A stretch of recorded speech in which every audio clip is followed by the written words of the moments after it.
बिस्मिल्लाहिर्रहमानिर्रहीम वअंज़लना इलैका ज़िक्रा लितुबय्यिना लिन्नासि मा नुज़्ज़िला इलैहिम वलअल्लहुम यतफक्करून।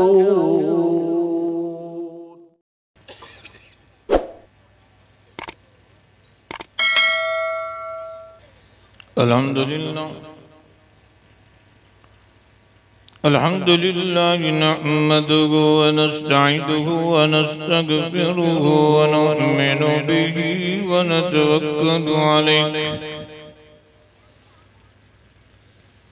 व नऊज़ु बिल्लाहि मिन शुरूरि अनफुसिना व मिन सय्यिआति अअमालिना।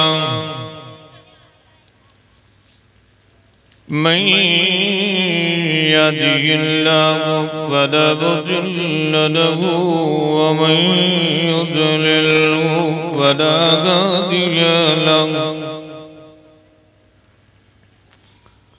नशहदु अल्ला इलाहा इल्लल्लाह वहदहु ला शरीका लहु